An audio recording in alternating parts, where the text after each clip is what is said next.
네, 이제 또 계속해서 함께 룻기 말씀 읽겠습니다. 이제 어제는 이제 룻기 1장의 후반부와 2장의 초반부를 보면서 룻이 이제 나오미와 자신이 먹고 살기 위해서 이삭을 주우러 나간 모습을 보았는데, 하나님께서는 룻을 엘리멜렉의 친족, 그러니까 나오미의 죽은 그 남편의 친척인 보아스의 땅으로 인도를 하셨고, 룻은 그곳에서 보아스를 만나게 되고, 그것에서 이제 보아스의 보호를 받으면서 이삭을 줍게 되는 장면을 우리가 이제 확인할 수 있었습니다. 그러면서 이제 우리가 룻의 성실함에 대해서, 시어머니를 케어하려는 그 어떤 효도에 관한 부분, 성실함에 관한 부분, 그리고 이제 보아스가 약자를 돕는 모습을 보면서 우리도 함께, 그쵸, 돈이 많아서 구제를 하는 것이 아니라 마음이 있는 사람이 구제를 한다는 것을 이렇게 간략하게 이제 생각을 해보았는데, 오늘 본문은 그 장면에서 이렇게 바로 쭉 이어지게 됩니다.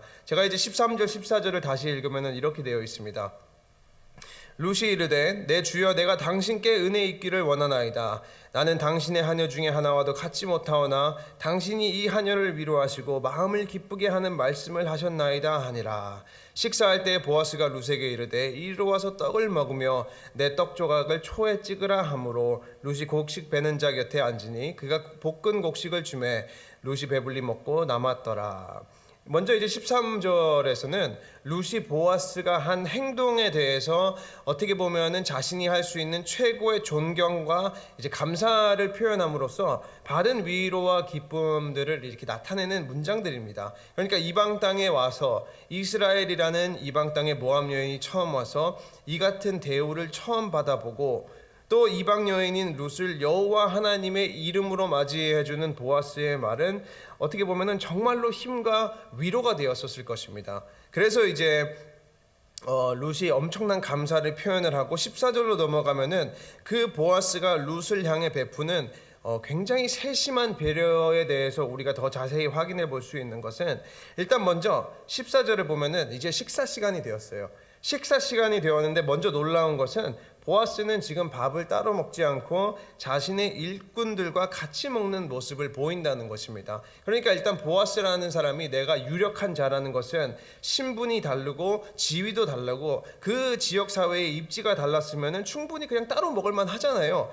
따로 먹을만 한데, 그러나 보아스는 자신의 일꾼들과 함께, 그쵸, 함께 한 이제 식탁에서 음식을 나누게 되고, 더 놀라운 것이 무엇이냐면은 보아스는 지금 룻을 보고 이리로 오라 라고 말을 하게 됩니다. 그리고 룻을 함께 초청을 해요. 우리는 이것을 보고 단순히 한 상에서 밥을 먹는구나 라고 생각을 넘어갈 수 있는데, 이 의미가 굉장히 중요합니다. 왜냐하면 이때 근동지방에서 밥을 먹는다는 것은 단순히 우리가 굶주린 배를 채우기 위해서만은 아니었습니다. 물론 당연히 배를 채우지만, 그런데 항상 밥을 함께 먹는다는 것은 상징적인 의미를 가지고 있었습니다. 관계를 가진다는 그 의미를 가지고 있었고, 환대를 베푼다는 뜻을 하기도 하고, 친밀감을 뜻하기도 합니다. 왜냐하면 또 다른 예가 어떤 게 있냐면은, 우리가 이제 출애굽기를 이미 봤었는데, 출애굽기 24장으로 잠시 돌아가면 어떤 일이 있었냐면은, 모세와 이스라엘이 시내산에서 하나님과 함께 언약을 체결하고 새로운 관계를 체결하고 무엇을 했냐면은, 하나님 앞에서 모세와 아론과 그리고 70장로들이 밥을 먹었습니다.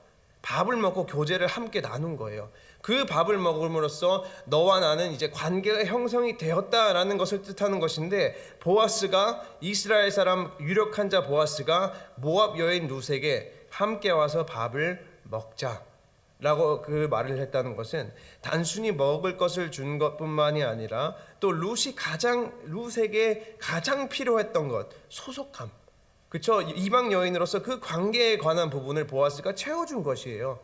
이 룻이 이방인으로서 이스라엘 사람들과는 이제 거리를 항상 느꼈고, 지금까지 함께 할 수 없다는 것을 알고, 나는 이방인으로서 언제든지 핍박을 받을 수 있다는 염려를 품고 있었던 가운데, 그 가운데 이삭을 주우러 갔고 보아스를 만났는데, 보아스가, 그쵸, 함께 밥을 먹자고 하니까 지금까지 누리지 못했던 소속감, 안정감, 그 교제를 통해서 오는 기쁨은 엄청났을 것이라는 것입니다. 보아스가 그러한 지금 세심한 배려를 보이게 되는 거예요. 제가 이 말씀을 준비하면서 어떠한 생각이 들었냐면은, 이제 우리가 이 미국으로 이민으로 온 사람으로서 이제 충분히 공감을 할 수 있는 얘기인데, 저도 이제 5학년 초등학교 5학년을 마치고 미국으로 와서 미국에 처음 왔을 때 뉴욕에 안 살았었습니다. 뉴욕이나 뭐 이렇게 한국인이 밀집된 지역에 안 살고 미주리주에 있었습니다. 미주리주, 그러니까 한 번도 이 주가 있는지 없는지 모르시는 분들도 계시더라고요. 미주리주에 4년을 딱 중부에 4년을 살았었는데 거기에 동양인이 하나도 없었어요.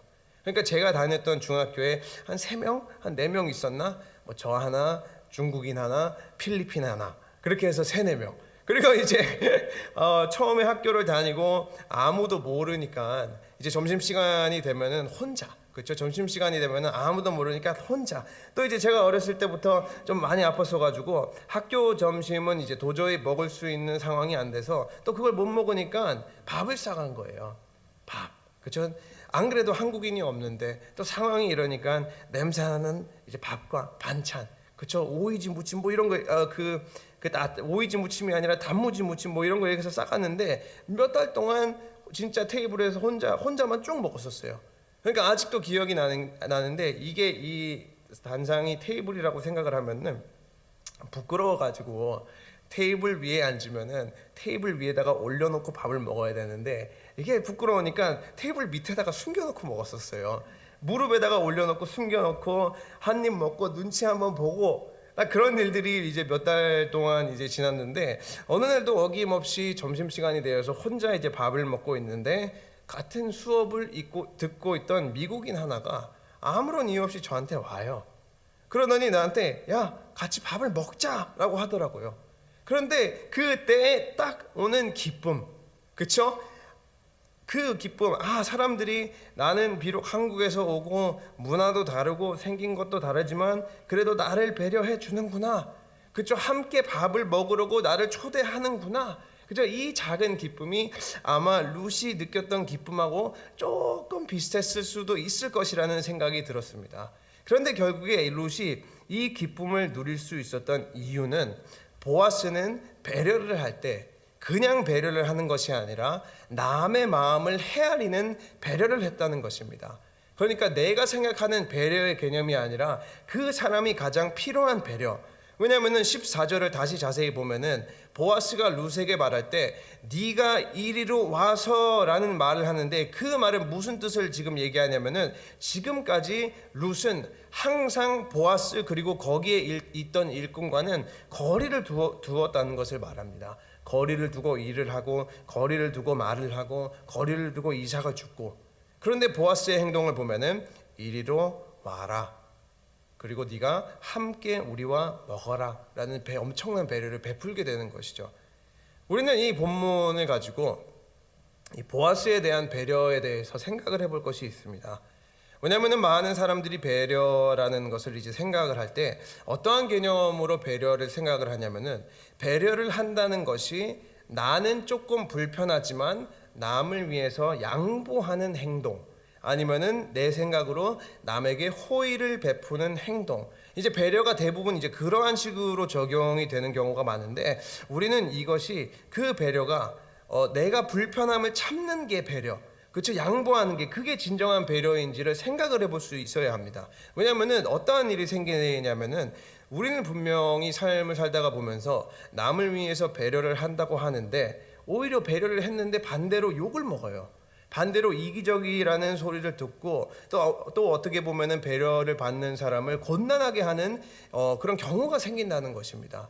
왜냐하면 예를 들어서 A라는 사람이 있어요. A라는 사람이 혼자 할 수 있는 일을, 그렇죠? 그리고 또 어떠한 일들은 도우면은 잘 되는 것이 아니라 혼자 해야 잘 되는 일이 있습니다.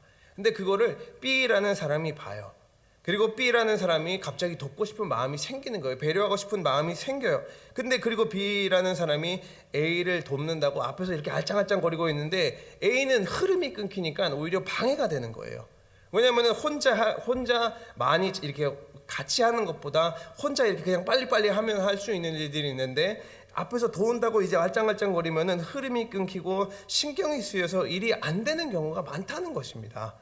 그리고 또 어떠한 일이 생기기도 하냐면은 이제 하나의 예를 들자면은 식당을 우리가 가잖아요. 식당을 가면은 한창 바쁜 때에 식당을 가면은 직원들이 바쁘고 정신이 없으니까 이제 먹는 사람이 좀 배려를 해준다고, 바쁜 사람들 배려해준다고 밥을 먹고 나면은 이게 접시를 조금씩 이렇게 포개주는 분들이 있습니다. 접시를 좀 포개주거나 수저를 좀 모아준다거나, 이제 그러한 이제 사람들은 분명히 배려한다는 마음에서 그러한 행동을 하는데, 제가 이제 한창 대학교 다니고 있을 때 제 친구 중 하나가 식당에서 일을 했었는데, 그 친구들과 다른 이제 친구 이제 이들의 말에 의하면은 식당에서 자신이 일을 할 때 남이 접시를 포개주고 수저를 모아주고 테이블 치워주면 너무 싫다는 거예요. 왜냐면은 그 사람들은 식당에서 오랫동안 일을 하다 보니까 노하우가 생겼어요.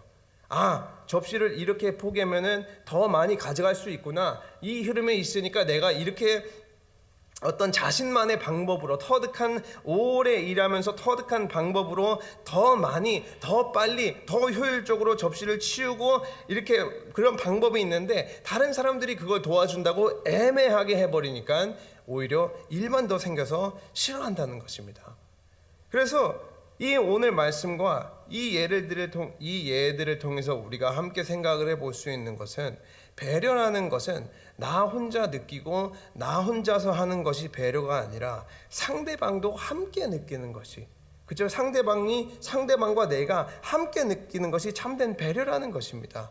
이제 방금 두 가지의 예를 드렸는데, 첫 번째로 혼자 할 수 있는 일을 하는 A는 도움이 필요한 것이 아니라 물 한 잔, 그렇죠? 아니면은 먹을 것, 그러한 것들을 가져다 주는 게 참된 배려일 수도 있고, 또 식당에 같은 경우에는 식당 가서 우리가 이제 진상처럼 행동 안 하고 그냥 팁 많이 주고 빨리 나가는 게 그 사람들에게는 가장 필요한 배려라는 것입니다. 그러한 모습을 가지고 우리 사랑하는 친구교회 성도님들의 모습을 뒤돌아보시면은 어떠십니까? 우리 성도님들의 행동과 말을 이렇게 뒤돌아보시면은 내가 생각하는 배려가 많으십니까? 아니면은 남을 헤아리는 배려가 더 많으십니까? 오늘 보아스는 분명히 룻의 상황을 정확히 파악을 하고, 룻의 환경을 정확히 파악을 하고, 네가 와서 이리로 와라, 그리고 함께 밥을 먹어라, 남을 헤아리는 배려를 하는 모습을 볼 수 있었습니다. 우리 사랑하는 친구교회 성도님들도 남을 많이 헤아리시는 배려를 하시기를 주님의 이름으로 축원합니다. 이제 15절 16절입니다. 룻이 이삭을 주우러 일어날 때에 보아스가 자기 소년들에게 명령하여 이르되 그에게 곡식 단 사이에서 줍게 하고 책망하지 말며, 또 그를 위하여 곡식 다발에서 조금씩 뽑아버려서 그에게 줍게 하고 꾸짖지 말라 하니라. 이제 식사가 끝나고 난 뒤 룻은 바로 일을 하려고 합니다. 그때 이제 보아스는 두 가지를 명령을 하게 되는데, 룻에게 먼저 곡식 단 사이에서 줍게를 하고, 그리고 두 가지가 아니라 몇 가지를 하죠. 두 번째는 룻을 이제 위에서 곡식 다발에서 일부러 이삭을 조금씩 이제 뽑으라는 거예요. 뽑아서 이렇게 주라는 것이고, 세 번째는 룻을 책망하지 말라는 요구입니다.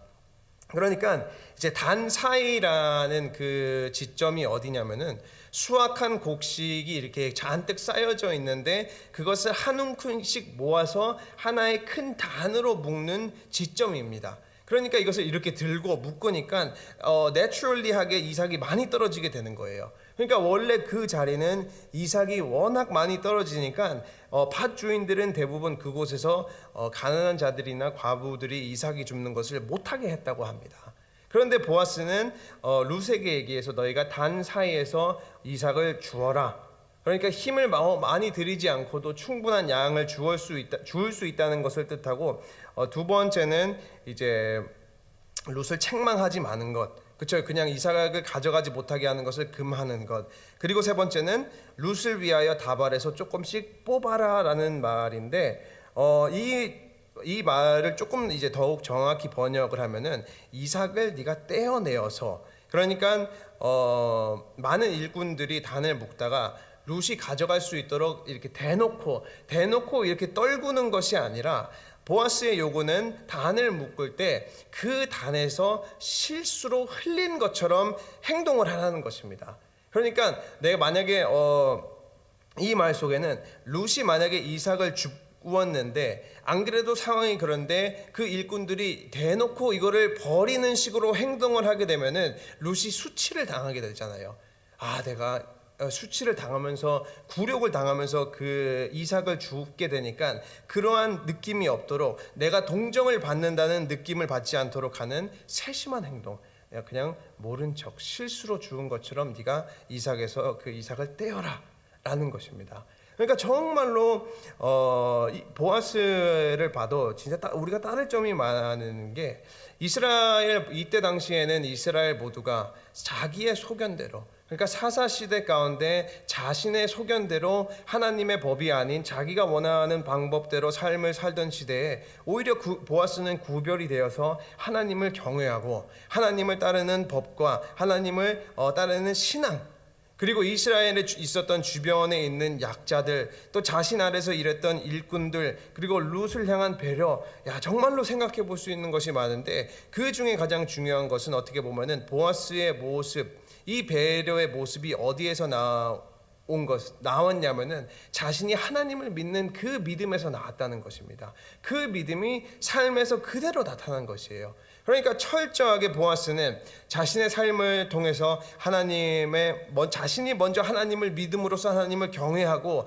하나님의 은혜를 체험하고 자신의 삶을 통해서 그 동일한 하나님의 사랑과 은혜를 남에게 베풀었다는 것입니다. 그러니까 쉽게 말하면은 실천하는 신앙생활을 했다는 것입니다.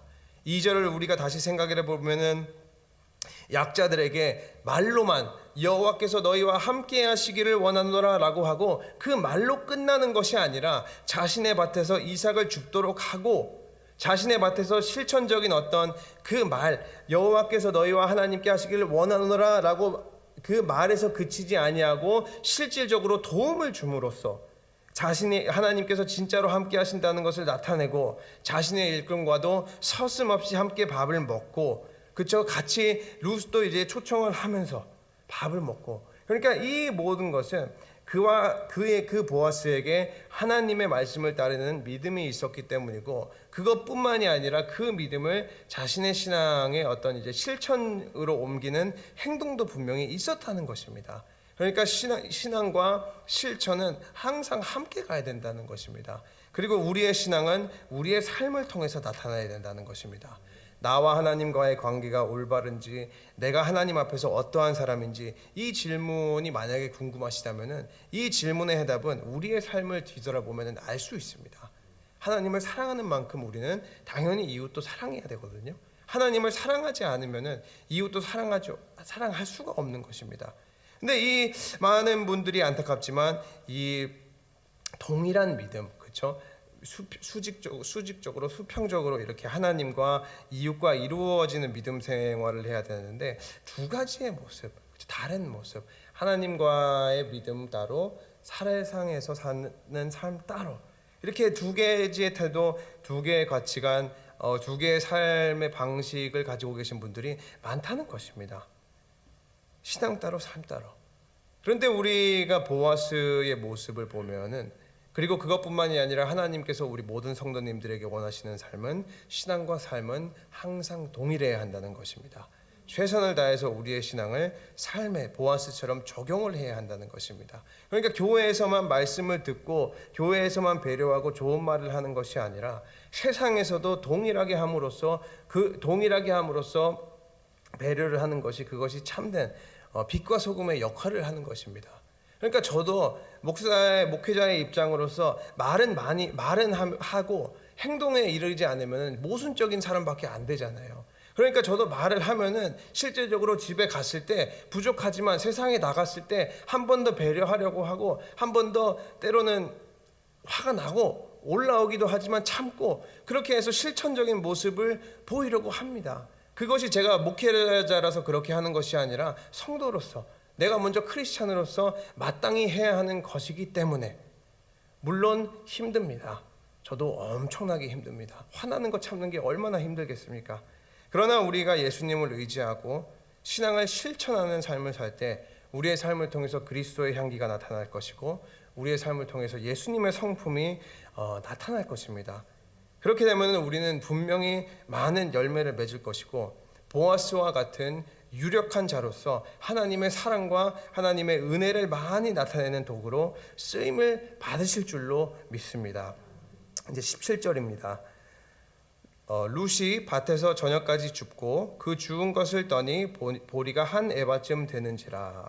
이제 하루의 일과가 끝나서 주운 그 양을 계산을 했는데, 이제 한 에바의 수치는 이제 정확하게 알 수는 없지만 그 자료들을 조금 이제 비교를 해서 우리가 알 수 있는 단위로 환산을 하면은 한 에바는 최소 30파운드에서 최대 50파운드가 됩니다.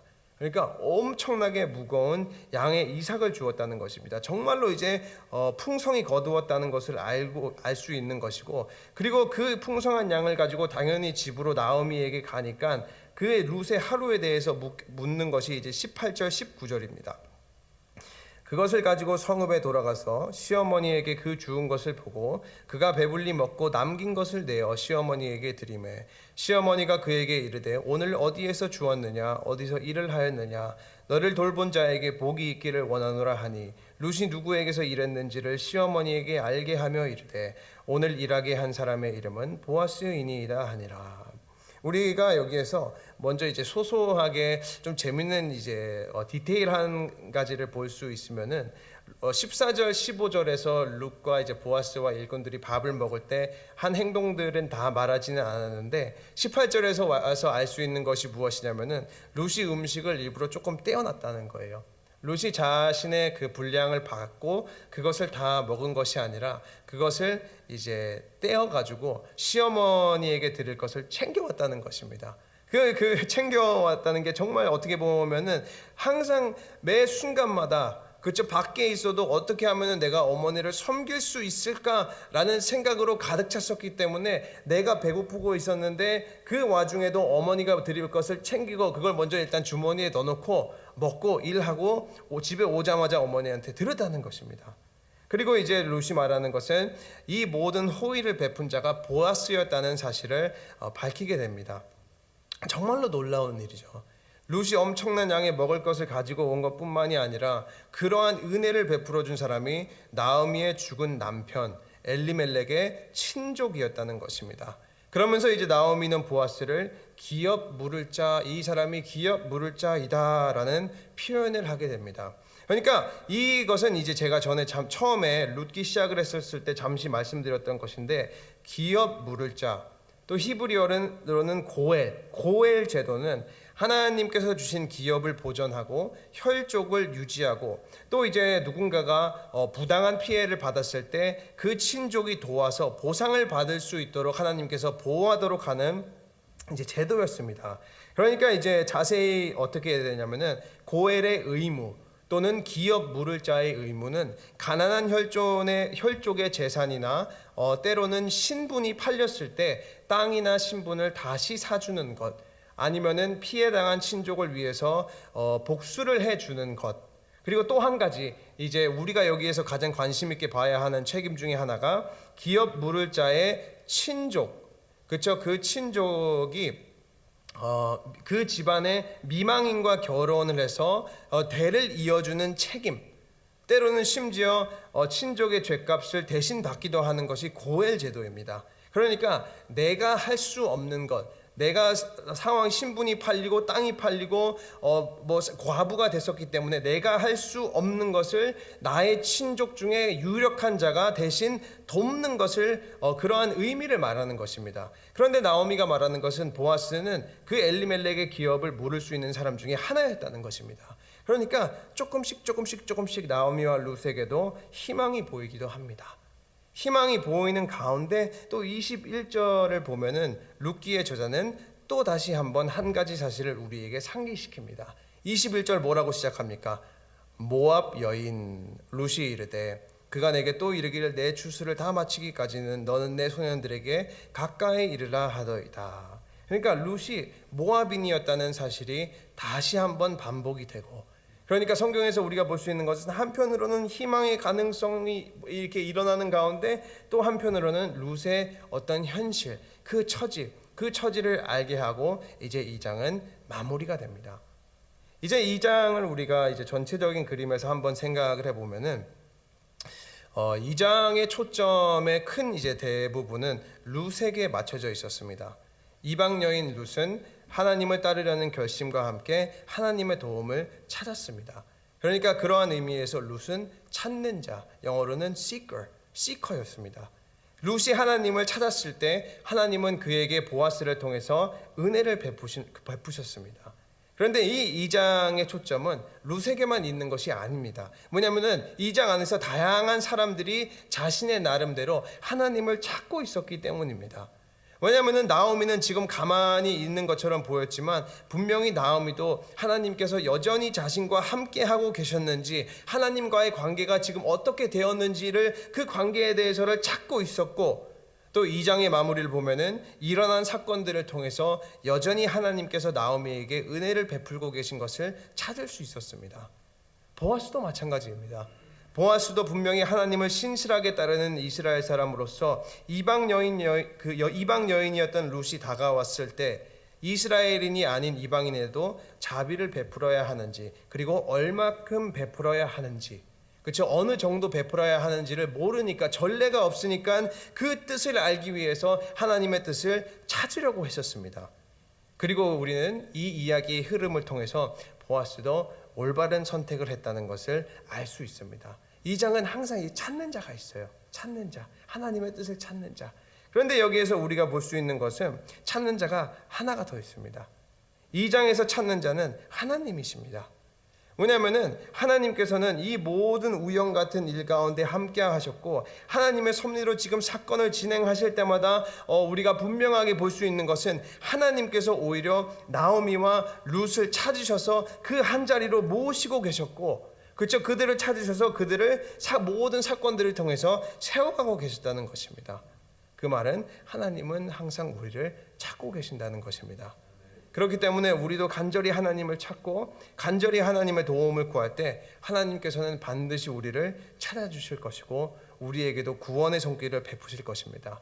그렇기 때문에 오늘도 새 하루를 사실 때 항상 하나님을 찾으시는, 그리고 또 우리를 찾으시는 하나님만을 의지하시기를 주님의 이름으로 축원합니다. 아멘. 기도하겠습니다.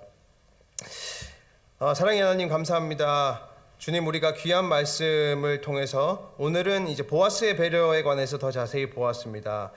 주님, 우리가 간구하며 또 간구하는 것은 우리 모든 친구교회가 하나가 되어서 교회로서 배려하는 교회가 될 수 있도록 도와주시고, 우리의 배려를 통해서 많은 이들이 하나님의 사랑을 느낄 수 있도록 도와주시옵소서. 주님, 또 우리 모든 성도님들이 실천하는 신앙생활을 할 수 있도록 하여 주시고, 세상의 빛과 소금을 그 역할을 잘 감당할 수 있도록 도와주시옵소서. 주님, 또 하루를 살면서 하나님의 뜻을 알려고 하고 하나님을 찾으려고 할 때 하나님께서 나타나 주시고 성령님께서 감동하여 주셔서 친히 함께하여 주셔서 우리의 삶도 인도하여 주시옵소서. 주님, 또 특별히 기도하는 것은 현재 볼리비아에 나가 계신 미션팀과 또 목사님 사모님을 위해서 기도합니다. 주님, 그들이 힘써 수고하며 복음의 씨앗을 볼리비아의 땅에 뿌리고 있습니다. 힘들지만 그 위에 함께해 주셔서 처음과 시작도 함께해 주시고 많은 열매를 거둘 수 있고 그 지역사회에 하나님의 사랑을 널리 전파하는, 하나님의 자비와 은혜를 많이 전파하는 복된 통로가 될 수 있도록 도와주시옵소서. 주님, 또 기도드리는 것은 교회 안에 계신 몸과 마음이 편찮으신 환우들, 그리고 연로하신 분들을 위해서 기도합니다. 항상 주님의 강한 오른팔로 붙들어 주시고 오늘 하루를 살 때 힘들지 않도록 그에 필요한 흡족한 힘과 흡족한 은혜로 함께하여 주시옵소서. 주님, 이제 우리 성도님들 남은 시간 기도하실 때 각자 가지고 계신 기도 제목 다 하나도 땅에 떨어지지 아니하고 믿음 안에서 이루어질 수 있도록 하여 주시고, 오늘 하루도 친히 인도하여 주실, 우리를 찾아주실 성령님께 감사드리며 사랑하오며 예수님 이름으로 기도드렸습니다. 아멘.